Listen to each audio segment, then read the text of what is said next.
Welcome to the Nerd Party.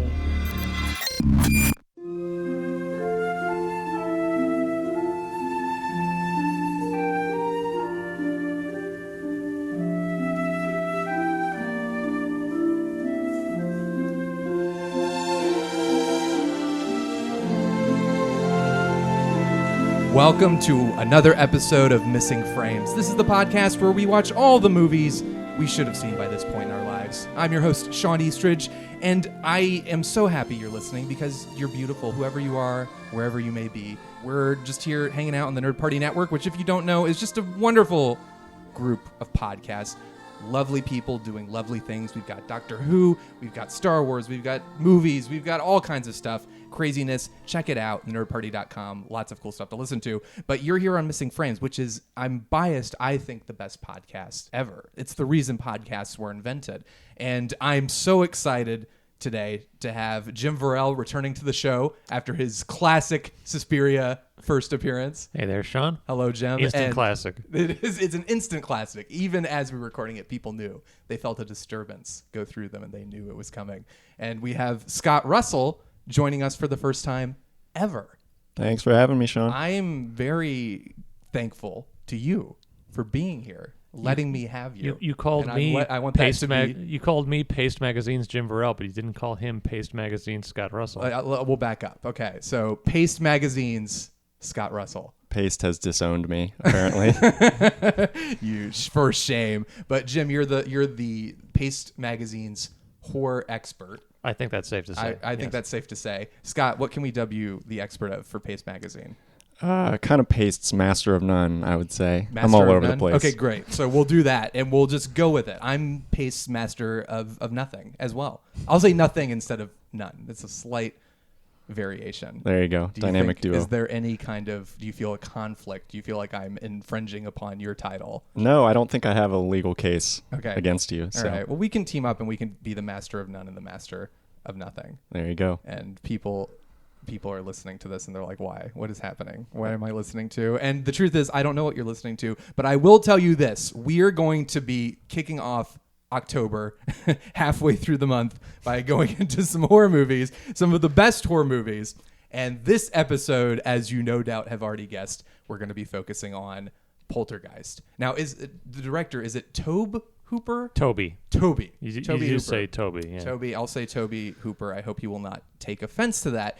But Poltergeist, Jim, this is one of your all-time favorite horror films. It is one of my favorites. It was on my list of the 100 best horror movies, and I actually just finished a list of the 50 best ghost movies. It hasn't published yet, but I think this is number 3 or 4 on that list. I adore this movie as well. It's a classic. I think it should be high up on that list. It's Would very you rank high it on any kind of list of like haunted house movies. And it's like basically just kind of a crazy funhouse thrill ride of a horror movie. It's not too... it's terrifying, but in like a zany, fun way. It's surprisingly scary, even today, in segments. It's not always scary. It's sometimes very kind of fun and heartwarming almost. It has a family dynamic that works really well. Yeah. And you can feel the influence of producer Steven Spielberg all over it. It's very entertaining, as all the best Spielberg movies are. Yes, and Scott has never seen it. Scott is the frame that's missing for this episode. So Scott, what do you know about Poltergeist? Well, I was told earlier this week by a previous guest of the show and also of Paste Magazine, Annie Black. And we need to make sure to get her title out there. She's the Suspiria expert of Paste Magazine, perhaps the entire world. That's right. I'd First be and remiss if foremost. I did not mention that. But she warned me to not go in expecting a horror movie. She downplayed the scariness of it. She said to expect more of an E.T.-like sort of adventure, which, knowing Spielberg's involvement, didn't surprise me that much. It is a lot like E.T., but it's definitely a horror movie. I do agree with Jim. I think it has some good scares, but I would say it's more there is an adventurous element to it. Kind of similar, I mean, we're speaking of Spielberg. Jaws, I think, is one of the greatest horror films of all time, but I think especially the last act of that movie is very much an adventure film. Yes, that's what it's the music. Yes, It's true. The John Williams soundtrack in the last half of Jaws, or as soon as they go out on the boat with Quint, is just such a like rip-roaring, adventurous like It's soundtrack. jaunty. Yes, you feel like you're going Yes, like jaunty. you're going out. You want to be there on the boat with them, even though that's a really stupid idea. No, I think we should all be. They already needed a bigger boat, so Yes. us being on there would not help anything. But yeah, Poltergeist. I don't think there's any mistaking it for a horror movie. Like to me, it's almost a quintessential Halloween movie. Sure. Just the elements there, without getting too spoilery, but like you'll see it and you'll feel it. It feels like I feel like if it was. And I hate myself. I went to Halloween Horror Nights and I didn't do the Poltergeist house because by that point it was late and the waits are absurdly long. So I didn't get to do it. But I feel like this is a movie like prime made to have a haunted house that you can traverse. It does through. seem perfect for that. What is one of your favorite things about Poltergeist, Sean? I mean, all the stuff we've discussed already. I think the family dynamic really is what kind of I think anchors it for me. It's hard to. There are a lot of bad horror movies out there where you do not care at all about the characters, and this one is very Spielbergian in that the characters feel it's a lot of great performances, even from the kids, but it feels very loose and improv heavy. And I know we'll delve more a little bit into this in the second part of this episode, but there's some controversy as far as how much Hooper had to do with the creative direction of the film and how much influence Spielberg had. And there are people who say Spielberg was pretty much the de facto director. That's what I've heard. Yeah, and this feels... I've only seen Texas Chainsaw Massacre. You've never seen any other Tobe Hooper movie? I have not. What are the other... Name some others. Well, I like. You also said Tobe Hooper Movers, which I think is actually the moving company you should be using, Scott, instead of whatever you're using right now. No offense to those guys. 5 stars. He directed the sequel to Texas Chainsaw Massacre, which is basically a horror comedy, Texas Chainsaw Massacre 2. That's what I've heard. It's very different. He directed a classic quasi-slasher called The Fun House. He directed this movie in the mid-'80s called Life Force, which is a sci-fi horror movie about a naked extraterrestrial vampire woman who's sucking people's life forces out. I'm sold. We should be watching that. Yes, we should. But I could say just between...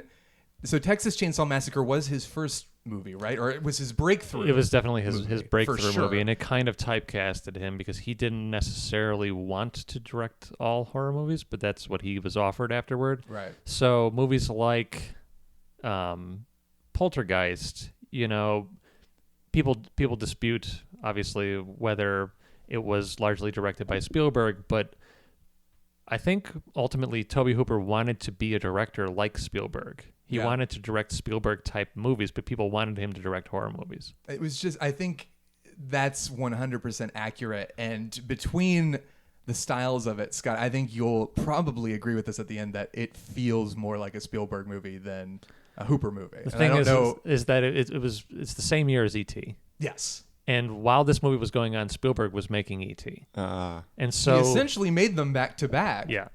The house that they live in, the structure of their family, it feels like it's very much like the family in E.T. if only the father was there. If Dad had not been off in Mexico right.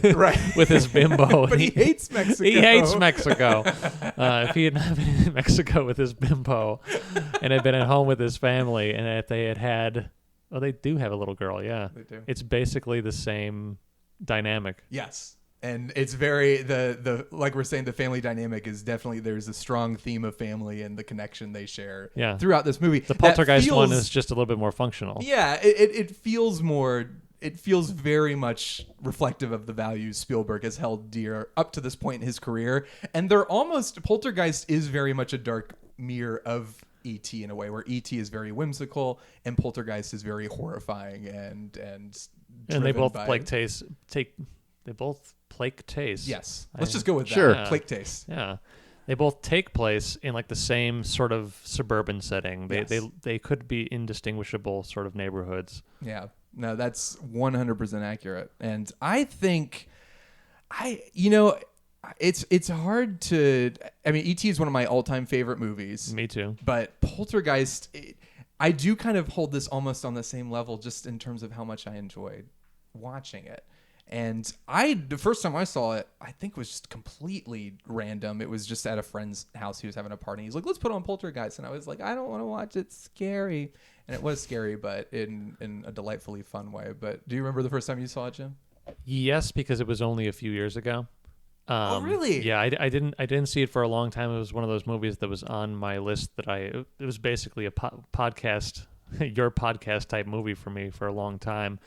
It just didn't call out to me as something I needed to see right away.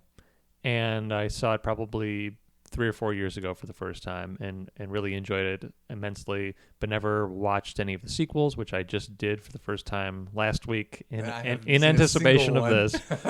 Have you seen the remake?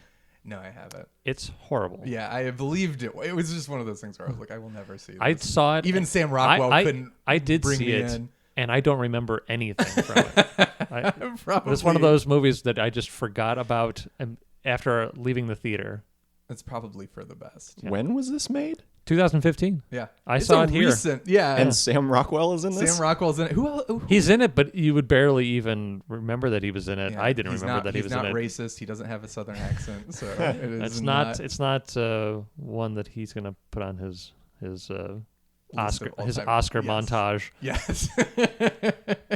But is there...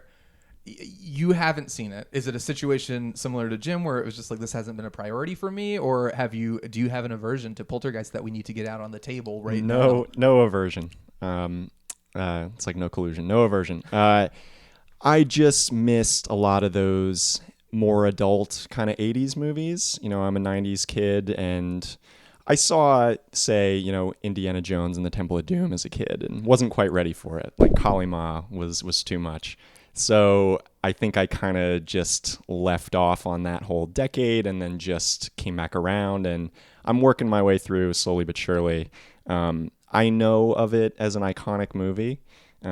It's one of many kind of 80s properties that I've seen referenced so many times that I feel like I've seen it. Yeah. I'm aware of a couple of different scenes. That's one of the reasons why I hadn't seen it too. There are certain kinds of movies where when they're in pop culture, you feel like you've seen them without ever having to see them, and you start to think, I don't need to see this because I already know what's in it, even if that really is only a couple scenes from the film. Yeah, but it's interesting that you saw it in later life, because I know there are a couple of people I know who saw this later on who are like, oh, this sucks, but I'm glad you enjoy it, because I personally think I have a love of mid-'80s, mid-'80s horror movies are probably my favorite. Yeah. And this is, I think it's wonderful. It's funny you mentioned the adult aspect of it, because it's rated PG, but this is also before PG-13. And it was originally rated R, and apparently Spielberg was like, no, guys. Because he's Steven Spielberg, so he goes to the MPAA and is like, guys, can we just do a PG? And they were like, oh, Mr. Spielberg. Do me a solid. Yeah, exactly. You've made a convincing argument. We'll make it PG. This is not a PG film at all. No. There are moments in this that are more gruesome than in R-rated horror films I've seen. I have a guess at one of them. Does it involve a sandwich? It begins with a sandwich. Yes. It does. Okay. I'm excited for that part. We'll leave it for that. But in general, are you anticipating this? Or what is your level of excitement? Like on a scale of 1 to 10, are you looking forward to this? Is this something you're excited to get off your list? Or is this just something where you were like, Definitely excited to get it off my list. Despite that feeling that Jim and I were referencing earlier, where I feel like I've already gotten some sense for it just through pop culture osmosis. I'm excited to yeah, that was where. But yeah, I'm excited to actually see, the craft on display, not just its like pop culture cachet, but the actual story that's told. For instance, I have no idea what the actual plot of the movie is. I just know that it's like a haunted house kind of situation.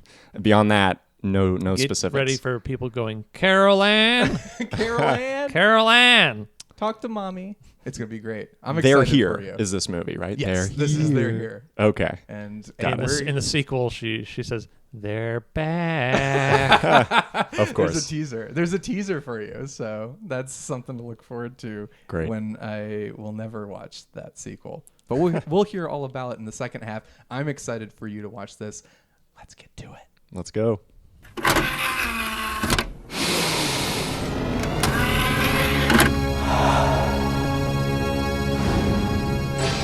Now available to own on video cassette. And we're back. Scott, what did you think of Poltergeist? Big fan. Big fan. All right. fan. Let's talk about it a little bit. Let's unpack your big fanness. So, what about the movie really worked for you right from the get-go? I think we discussed this in the opening segment, but just establishing the family very early on, that all felt very Spielbergian. You know, you've got the normal kind of suburban world, and then the way that they, you know, start sneaking in those supernatural elements. You've, of course, got the opening sequence that's really nicely kind of creepy with the TV, and I just liked that kind of balance that they go on to maintain throughout the whole film, where you've got this kind of grounded family story, but then also some pretty out there supernatural business. Well, Jim, I think you pointed it out, which is something it's so subconscious to me watching it. But the fact that the parents are immediately buy into it. Like the dad a little less so than the mom, but the mom's immediately like, okay, the TV people, sure. The parents are interesting characters in this movie when you think about them, because they're young.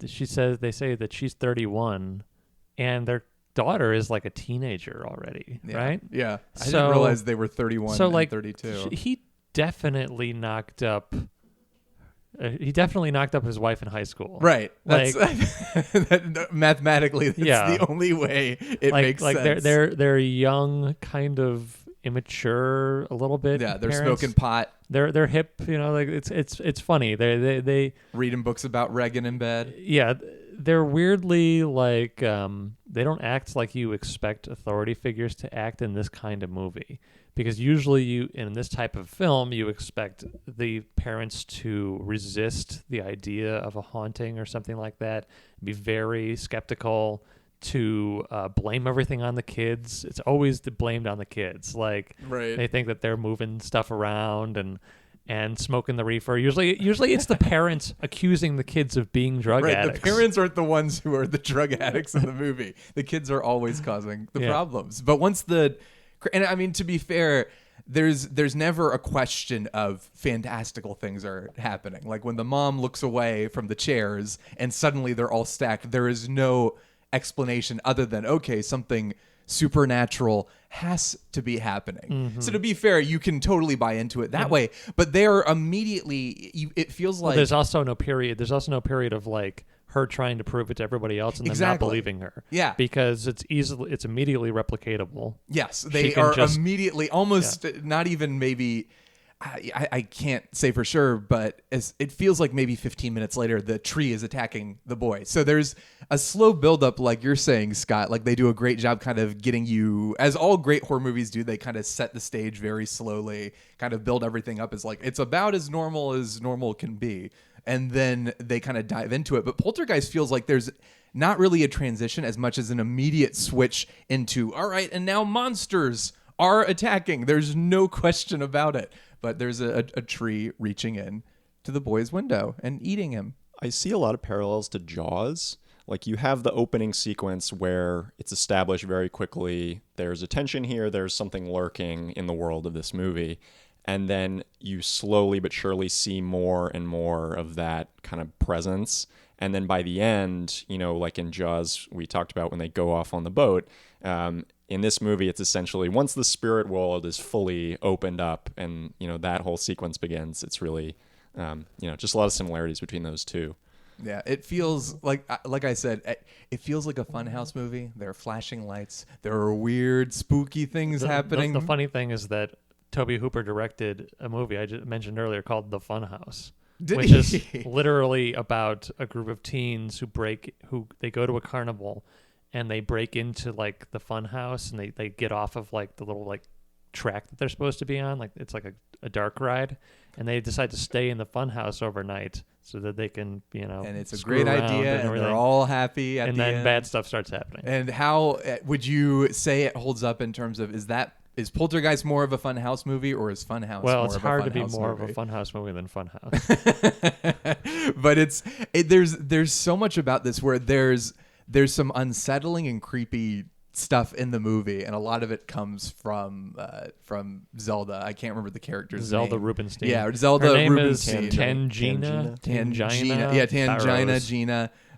She is like, she kind of, it's amazing how commanding she is on screen. I mean, I've seen this movie a lot of times. She's very small of stature, obviously, if you haven't seen the movie. She's a little person. They make lots of jokes about it at first, but she's very, like, when she comes in and starts like, all right, everyone sit down and I'm going to tell you a story, you as the audience are like totally wrapped, and she does such a great job of like holding your attention, partially because she's the only one who comes in with any level of authority and is able to say, here's what's happening, here's what we're going to do, and let's do this. Of course, that said, she's completely wrong. Yes. When she says that this house is clean. She is, so she kind of sucks at her job. And she turns out to not have much authority at all at that big climactic scene. She basically knows what's going on, but that's about it. Right. And a lot of... Well, her knowledge has a limit, which is illustrated in the scene that we were just talking about. Right, one of the best punchlines in the movie is... They're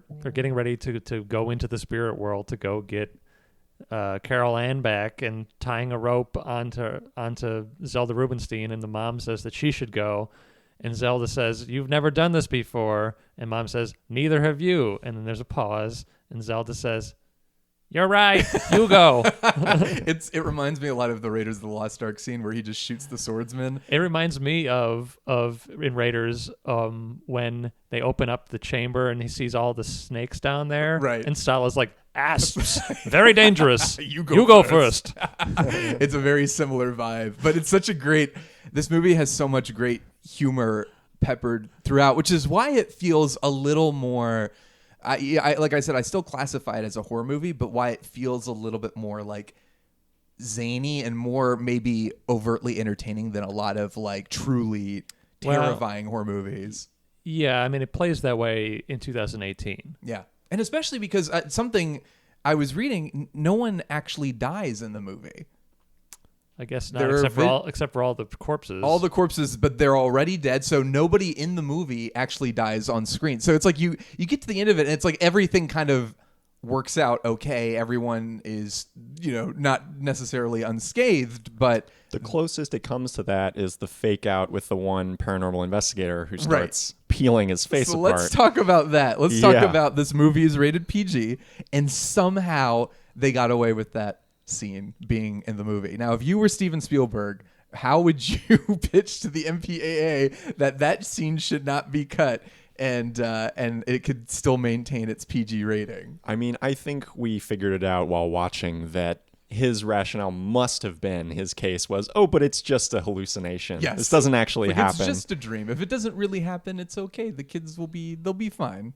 Right. You can explain that away. I think he was trying to say, Spielberg was saying he wanted it to be something where you could go to a back-to-back screening of E.T. and Poltergeist, which, like I said, there are elements that as a film fan, I can see like, let's do E.T. and Poltergeist as like a fun back-to-back screening. But as like a general audience member, like bringing your kids to see E.T., this whimsical... E.T. scared me as a child. It is. There are creepy things. The parts when he gets sick and they find him like dead in a stream. The astronauts scared and me, all that stuff is creepy. And there are people, admittedly, who are adults who are like, I still haven't watched E.T., because it's scarred me for life. But E.T., it's more fairy tale-esque. It's more like it is about the wonder of being a child, and Poltergeist is about the terror of anything. So, I mean, is this something where you would encourage anybody to say like,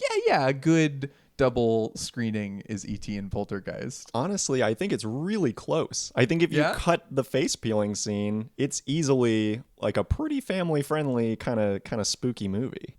Yeah. For me, that was the one moment that felt truly horrific. I mean, obviously, towards the end where you have all these coffins coming up out of the ground, that's a little bit harrowing. I mean, they're gross, but they're presented often in comical ways, like the one that comes flying onto the car hood. Yes, that's right. It's definitely done more so for gags, except when she's in the pool and you're actually like, this is horrifying. Yeah. This is the worst pool ever. That's fair. Yeah, she was not having a good time in there. Yeah. So is there, as far as watching the movie, how long did it take you to kind of get on board with it? Were you kind of with it from the first frame? Was there anything where you were kind of like, I don't know how I feel about this, but now I'm in? How long did it take for Poltergeist to win you over? Honestly, it hooked me in the opening sequence just with the television device. I loved that, and the use of flashing light throughout as this kind of harbinger of the poltergeist. I really loved that they established that right away. So that first scene was a really nice kind of level of creepy to me, where I was like, okay, I'm on board. This is clearly not, just some generic sort of movie. There's something pretty special going on here. Yeah. Somebody who knows what they're doing is directing this movie. Right. There's now, a steady hand. The question is, which someone who knows what they're doing is directing Having it. watched the second one recently, the thing that stands out the most between them is the creativity of direction and just the vivaciousness. This movie is much more interesting to look at than the second one is. The second one has some good stuff about it, but that's not one of them. Do you know off the top of your head who directed the second one? Brian Gibson, I think was the name. I'm going to look him up because I want to see what else he did. Okay, so Brian Gibson, the director of Poltergeist 2, believe it or not, Poltergeist 2 seems to be the only thing that he did of recognition. He did Kilroy was here, Breaking Glass, the Josephine Baker story in 1991. The Juror, is that a... These are made up movies. Demi Moore and Alec Baldwin were in The Juror, so... Allegedly. There's that. Made $22 million on a $44 million budget. So...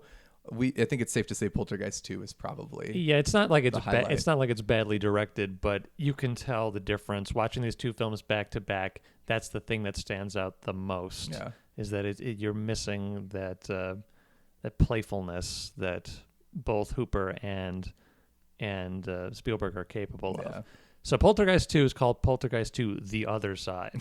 That's your subtitle. I've heard little things about it. It's pretty good, actually. It's not bad at all. No, I was going to ask Scott, do you like watching Poltergeist? Is this like a movie that where you're like, I need a sequel to this? I actually see a case for a sequel. Okay, for sure. I mean, they don't vanquish that evil or anything. Yeah, the evil wins. Yeah, definitely. They just run. Yeah, right. That's true.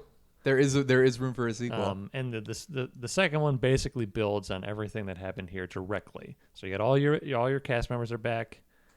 Is it one of those where it's like a Rocky movie where it's like they open with the ending of Poltergeist 1?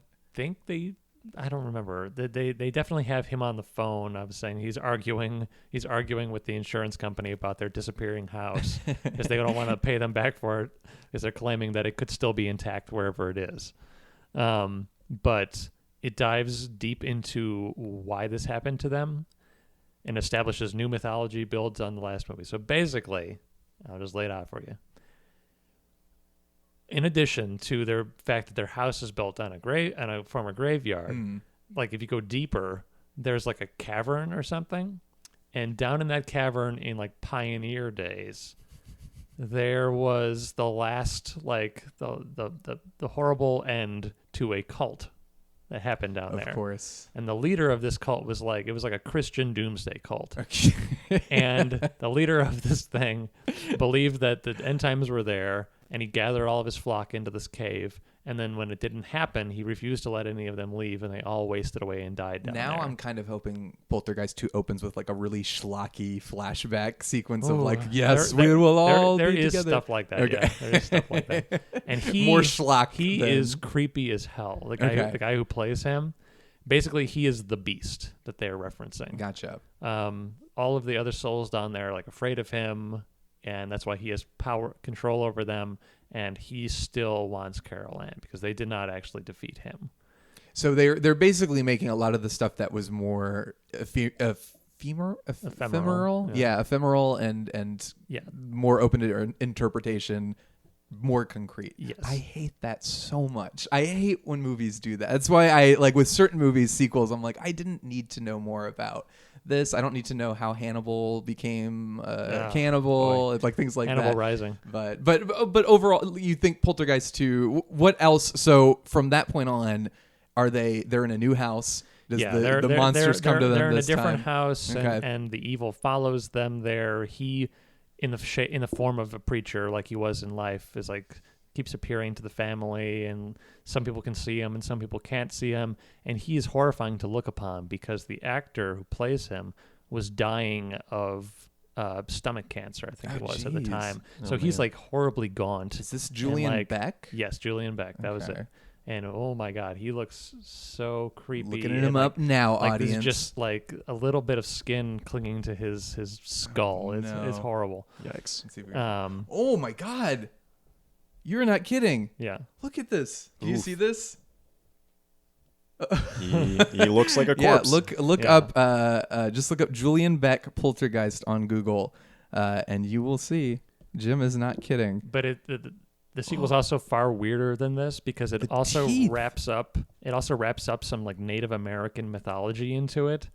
And there's like this guy who comes to help them who is like a Native American shaman Oh no. who's a friend of Tangina, and then Tangina comes back into Of it course, too. of course. It gets real complicated. They end up having to go like back to the site of the former home and like go down into the cavern to like confront the spirits, et cetera, et cetera. Oh boy. They made a third one, which I have not seen, Yeah. Poltergeist 3. But I'm going to lay something on you guys that you guys might not have known about, and it is very sad. Is this Carol Ann? Yes. Yeah. Heather O'Rourke, the actress who played Carol Ann, died at the age of 12 Oh no. after Poltergeist 3. Yeah.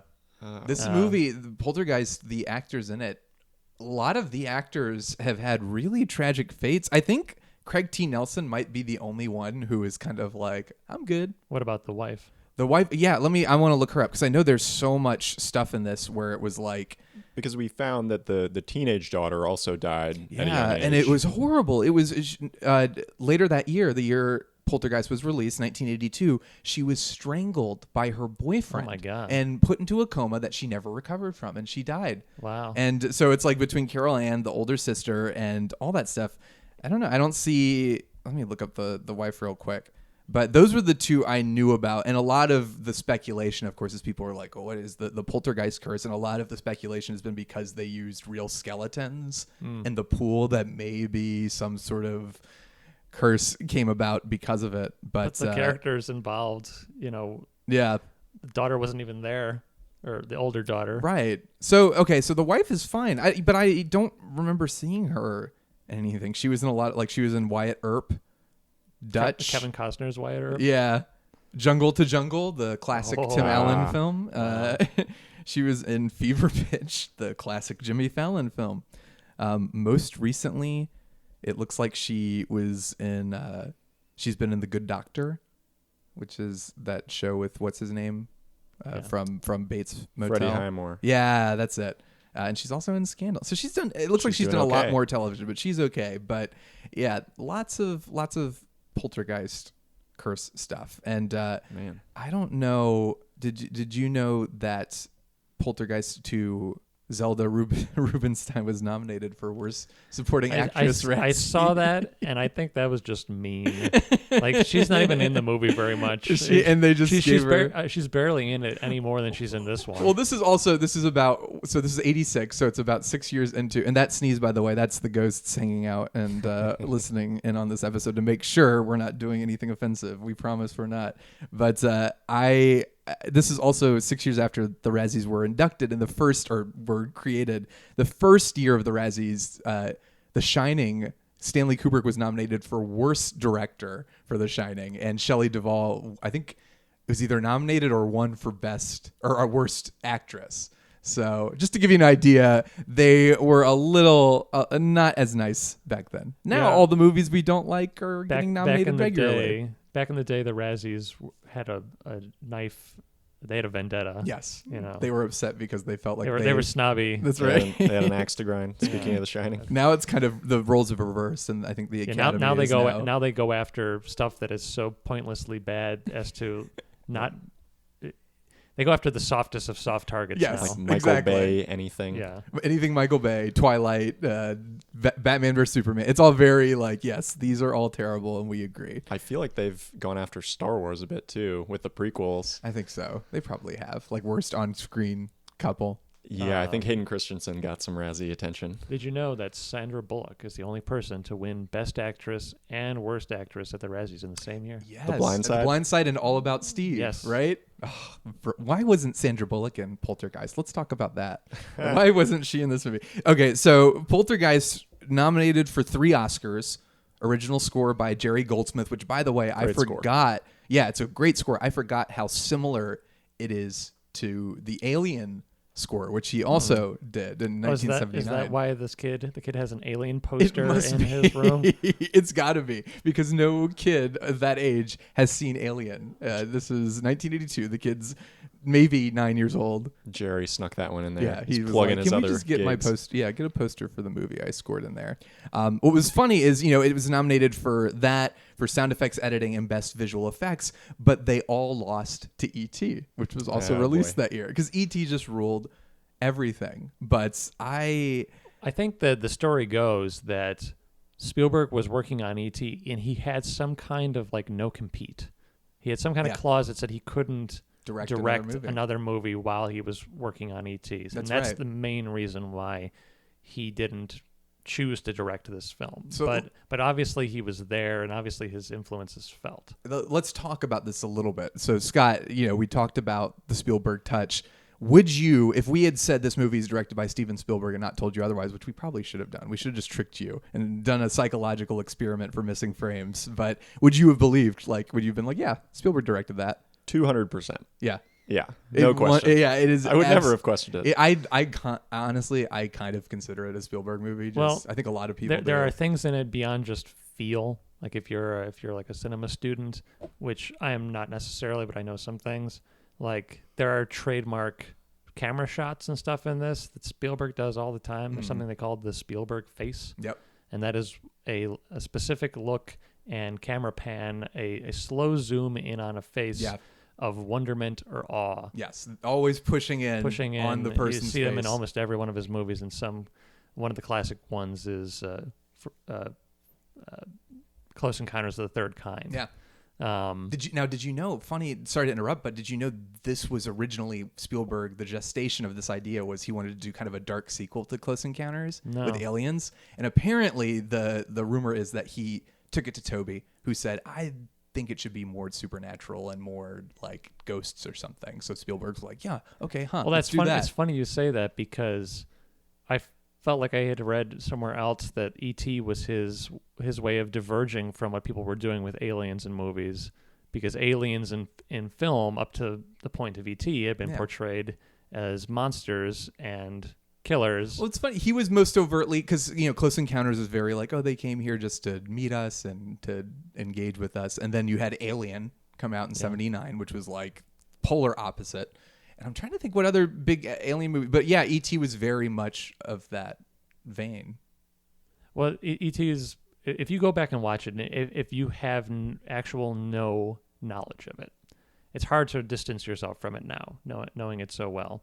But if you see it as somebody who's never seen it before, it's really not clear that the alien is going to be friendly and love a child until after they meet. Because like their first few meetings, it's like really creepy. Yeah. It's shot like it's a horror movie. It's shot. They don't show E.T. They don't show E.T. for a long time. He doesn't in that do movie. anything lovable or endearing But until fingers. Elliot lures him into the house. And then you start saying to yourself, "Oh, he's not a threat." Yeah. But up to that point, you'd be completely justified in thinking that he was a threat. Yeah, it's true. I because like you said, I'm so ingrained in that movie. Yeah. I don't think about it now, but it's 100% true. And the way that they shoot the adults, the way that they shoot all of the researchers and the people looking for him, make it clear that they are to be feared. Right. There's all the adults are. They don't show them from the waist up. Yeah, it's all from the perspective of a kid. Where there's the one guy, and his name is Keys. Yeah, and you only see his keychain jingling around the whole movie until you don't actually finally meet him until they go to the hospital and they're trying to revive the both of them. And he's like, I love that movie because of the way that they treat that character. Because the entire movie, he's like this vague, ominous, threatening force. He's the bad guy. But then when you meet him there and he meets Elliot, you realize that he is not a bad guy. Yeah. He's basically the grown-up version of Elliot. Yes, he says he came to me too. Yeah, exactly. I've been waiting my whole life for this. Well, there's a lot of that whimsy in Poltergeist as well, and it's funny because I was trying to find the similarities, and it's I think the reason, because we joke about how the older sister doesn't do anything, but there are three kids in E.T. There's the oldest brother who's a teenager. There's the boy who's about 10 years old, so about this kid's age, and then there's the cute little girl who mugs for the camera. This is basically as if Drew Barrymore got stolen away. Right, exactly. So if she got stolen by creepy TV people. But there's, to this day, there's never been confirmation as to who really directed this movie. And partly, I think there's some sort of legality, like a legal reason why, as we discussed, he couldn't direct another movie while doing E.T. And I think Spielberg is a consummate professional, and that when there was a lot of speculation from the press, like who really directed this movie, I think he wanted Hooper to have the credit. He did, even if and he released a full page ad in Hollywood Reporter that was basically like, Tobe, people seem to have misunderstood what our relationship was. It's your movie. You did a great job. I wish you all the best. You did a fantastic thing, which is great. I think Spielberg's great for doing that. At the same time, there have been lots of people who are on the set who have said, yeah, Tobe was there and Spielberg directed the movie. Do either of y'all happen to know how Tobe feels about all this? Has he? He must have been asked about it. Unfortunately, he's dead now. Yeah. But he never really there aren't documentaries really on the Blu-ray, and he never, as far as I'm aware, he never really talked about it openly. And Spielberg's played pretty coy about it too. Hollywood seemed to treat Tobe Hooper as if he didn't really direct the movie, because he didn't really get a bunch of high-profile gigs afterward. It's kind of sad, actually, because the guy is unquestionably talented and he has the chops to do it. But I think I had read before that he felt pigeonholed in his directorial efforts, that he wanted to direct comedies, apparently. But people weren't interested in having him direct the comedy. Right, because after you make the Texas Chainsaw Massacre, that was pretty much what did it. Yeah. Like, beyond even Poltergeist, you're the director of the Texas Chainsaw Massacre. And Poltergeist kind of cements it as like, it's the horror guy. But I think what happened was maybe just the pressure of a big studio movie produced by Spielberg, though he was extremely supportive. It sounds like a lot of what happened was on set, people would be looking to him for direction, and he would kind of hesitate, freeze up, kind of be like, defer. And Spielberg would kind of come in and say, okay, here's what we're going to do. Are you good with that? And he'd be like, yeah. But essentially, you watch the movie, and like, as Jim's saying, the shot compositions, the way the camera moves, the everything down to the music. And some people have hinted like he may have had some substances going on in his life at that point that might have prevented him from being fully there, which is why Spielberg had to take over. But in the post-production particularly, apparently Spielberg had full control, like over the editing, over all of it, the sound mixing and things like that. So I think that's why, especially, well, we talked about one thing we talked about constantly during the movie was the kid's bedroom. Yeah, which is just completely filled with Star Wars toys, and just like Elliot's bedroom. Yes, where it's like my good friend George Lucas. Right, 2 years after Empire Strikes Back. Like they like to play with each other. Yeah. They like to do all these little references to each other's movies. That which is wonderful. And they use the same font in the opening as Raiders of the Lost Ark, and which is a character that Lucas invented, Indiana Jones. Yeah. So you can see his little games that he's playing. They even have a Wilhelm scream when when Carol Ann's watching TV. That's 1 inch right. away. Yeah, she's watching a war movie and somebody gets blown up and does a Wilhelm scream. The mom's like, "Yeah, this isn't good for you," and she switches the channel to the war movie, which is great. But by the way, Tobe Hooper, he also directed the well-regarded 1979 TV version of Salem's Lot. Interesting. Yeah. Okay, I that's a book I've been meaning to read because I love Stephen King, but I've never seen that. But that has kind of a reputation too. It's yeah, good. Yeah. It's low budget because it's TV at the time, but it's good. I just feel bad. I have little doubt that when people say Spielberg directed this movie, they're right. But I almost want to believe it's more like Spielberg was saying, and that the relationship was a bit more organic than some people have implied. The funny thing is that if you watch the Funhouse, Tobe Hooper's The Funhouse, you might actually believe that he could have directed some of Poltergeist. Okay. Because it looks more like this movie than other Tobe Hooper movies did. And I think I remember reading that his work on Funhouse was what got him the Poltergeist gig. Okay. Interesting. So that might be one to check out. All right. So, Scott, in terms of the reputation of Poltergeist, we both agree, Jim and I, that it's one of the best horror movies. Would you put it on a list of top 25, top 30, or whatever? Do you think its reputation is merited, or do you think it's something that people need to kind of... We have a lot of movies that we watch on Missing Frames where it's kind of like, yeah, you probably should have seen this as a kid. But what do you think? Do you think Poltergeist escapes that? I do. I think that the worry going into a movie like that's referenced so widely in pop culture is that those kind of touchstone moments are all there really is to it. And, I didn't find that to be the case with this. I did find myself anticipating those moments, where they're here and, those kind of beats. But I was along for the ride, beyond that. Yeah. What about maybe favorite standout scene that you would use to sell this movie to other people who haven't seen it? If they're not worried about spoilers, what would you say, like, this is the moment I think that really sells it? Honestly, a key moment for me is just when the tree really comes alive. When that tree arm comes through the window. To me, that's a really important turning point for this because, first of all, both or I guess it's more the son, but he realizes that his fears were justified. And, the parents witness that as well. I think that's Craig T. Nelson's first time seeing something really extraordinarily frightening. And I think that's a really key turning point.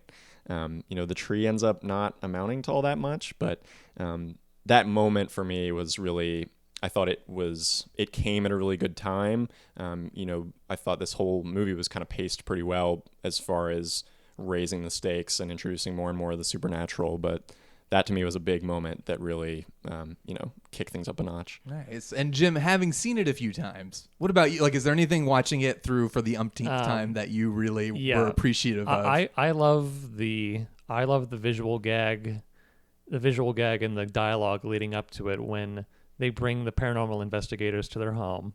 And the paranormal investigators are kind of being like, they're kind of blowhards. And they're kind of going on about the stuff that they've captured on film. And the guy's like, I videotaped a Hot Wheels car that moved 7 feet. Took 7 hours. You couldn't be seen by the naked eye, but I captured it on my camera. Pretty wild. And Craig T. Nelson's like, you might want to stand back. Right. What was the line with the kid that I'd never noticed before? But when they go over to their neighbor's house to be like, have you seen anything crazy? And they're getting bit up by mosquitoes. He says, mosquito ever suck on you, son? He says, I don't know, Dad. I don't know, Dad. That was maybe my highlight for this viewing. But I'm always struck. I think the movie works so well, and it keeps you so engaged throughout. And it's such a... This is such a fun ride. That's the only reason I would understand why Annie would say something like, oh yeah, I don't expect it to be as scary, because it's so fun throughout that the fun almost overbalances the horror. But then you have something like the sequence where they're going in to save Carol Ann, and they're like, the monster comes out and tries to get the dad and all that stuff, where it kind of brings it back and you're like, oh, this is actually pretty horrifying. It's fun to consider the movie making aspects of like building a giant head to come out of the closet, like exactly. all that stuff, in the pre CGI era. Although I guess there is some in this because all the lights and everything are computer generated. Well, that's also, it's great to go back to this is what was it, 82? So it's like over 30 years, 36 years. I mean, how did you feel about the effects? Does it hold up? I thought the effects were pretty impressive. My favorite one, far and away, not even close, was the steak, which I misremembered as the sandwich earlier on. But yeah, that steak moment was something else, where it essentially, it looks like more little steak pieces are just being spewed out of it. And, that was unnerving. Yeah. Yeah, that was the thing that most made my skin crawl in this whole movie, actually. Just that little... I mean, it's quickly followed by something equally disgusting, but... I had forgotten that they seemingly borrowed Wes Craven's Turn a Room Upside Down set. But I guess this predates Nightmare. So, it does. So they did the same effect with putting Mom on the ceiling and like having her crawling along the the ceiling, Yeah. which they probably did with an inverted room. There's optical stuff in there, but a lot of it is just like in-camera practical, like weird, creepy things happening on the spot, which I always appreciate. This is one of those movies where like it's not everything happening in the shadows. It shows you everything. Yes. Oh yeah. Which is funny because a lot of times it's not shy about it. This isn't one of those like I heard creaking footsteps. It's like I saw a giant spectral demon head. You know, like which is why. But on the flip side of that, they make a little go a very long way. Like flashing lights that we mentioned before, like that they're used throughout, and that's a very easy thing to do. But they really make. I've it always work. liked haunted house movies where the ghosts are not shy. I always thought that was kind of a cool concept because in most of them, it's people creeping along through silent, dark hallways and looking for something that ends up with a jump scare or whatever. Yeah. Whereas this one, it's like the ghosts just don't give a. Yeah, they're out and They're about. like, and ready we don't to go. care if you see me. Right. They appear when they want to appear, and like the everything that happens is like super well documented. Yeah. And like everybody sees it, and I'm a big fan of the almost the opposite tell don't show, like Alien is well, I know, one of my- but this is refreshing in that it's well, that's what I'm flies saying. counter I'm to- typically more of a like I want it to be left in the shadows. Yeah. I'm more scared about what I don't see. Poltergeist is the argument to the contrary because this is by far one of my favorite scary movies, and it, like you said, it's bombarding you completely, like with everything it has to throw at you, and it works perfectly. But ultimately, the thing that makes the whole movie work is the characters. Yeah, I it's, mean, and it's anchored by that. You like there's a lot of nice little conversations and asides. You like the parents, and each of the two younger kids is pretty well characterized. The teenage daughter is the only one who doesn't belong in the movie. Right. But as Scott pointed out, the movie actually passes the Bechdel test too. There's a conversation between the mom and the lead female researcher that does not hinge on a man. It's true, and I love that relationship. It's one of those things Spielberg notices is just the little things that make personal relationships so special, or just relationships between people. But that relationship between that woman and the mom is so like touching, and her willingness to like, I'm gonna come back and don't worry, and I'll like, be yeah, here. she really she really takes a personal vested Yeah. responsibility for what's happening there, and wants to provide moral support to the mother and alcoholic support to the As mother. well, which is integral in a situation like this. You Yeah. need this. Get this woman some brandy. She's hysterical. Stat. That scene where she first pulls out the bottle is actually really great because she sort of discusses this idea of the light and what the light means. Yeah. And I liked that was the one point in the movie where it kind of touched on some spiritual ideas. And That she also talks about how terrified she is personally. Yeah. Yeah. It's very, I think what a lot of times, I always bring it back to the Marvel movies because I love the Marvel movies, but people knock on those because it's like, oh, they're so goofy and jokey. But I think what they're missing is that there's so much humanity when you can have a moment like that. Like it's a joke when she's like, I'm terrified. And it's kind of like, yeah, that's funny, but it's a very human moment. Yeah. And that's what I think That's the sets difference- those movies that's apart. The It's difference what between workman-like screenwriting Yeah. and like people who understand screenwriting. Yes, and I think that's what, especially with his early, and even now, but Spielberg really brings that home in a lot of his early movies around this time period. But I mean, what else have we got? Have we pretty much covered Poltergeist? Is there anything anyone else wants to add that we haven't discussed yet?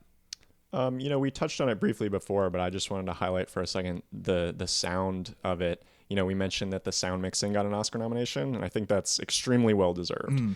Just the bits, with Carol Ann speaking through the TV, and the ghosts, kind of the whispering from the television, and there were a lot of really nice, Zelda Rubinstein screaming over the her voice in sound general. of the sound of Just the portal. making her being able to understand what she's saying.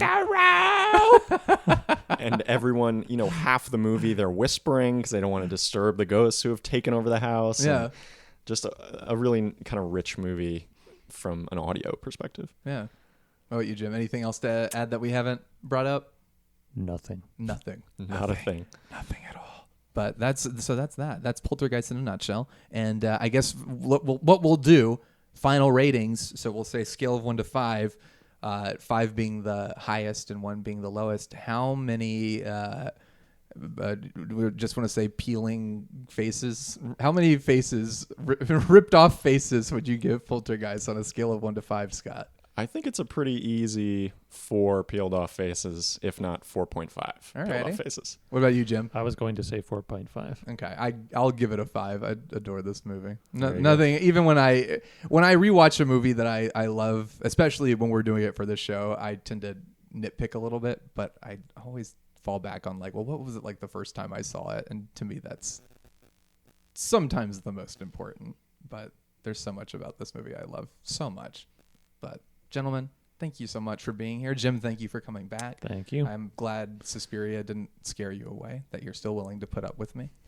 Scott, I hope you're willing to do the same in a future age. We can come back and talk about Poltergeist 2 and 3, the best sequels of all time. Most definitely. And Poltergeist 3, the other side. The other side. Side harder. But there is a wonderful world out there known as the internet. And if people were to want to find you out there on the interwebs, like on social media, Scott, where can they find you? On Twitter or anywhere like that? On Twitter about 23 hours out of the day, at P. Scott Russell, Russell. That's me. And how about you, Jim? Just at Jim Vorel. And I'm at Ye Chandra-Man. And of course, these two gentlemen are contributing great content to Paste Magazine, so check it out, pastemagazine.com. If you haven't already, go and see it. And we've got more horror features coming out, new rankings coming out for Halloween, and hopefully we're going to have some more Halloween-themed episodes for you coming out in the coming weeks. So thank you for listening, and have a wonderful, wonderful day.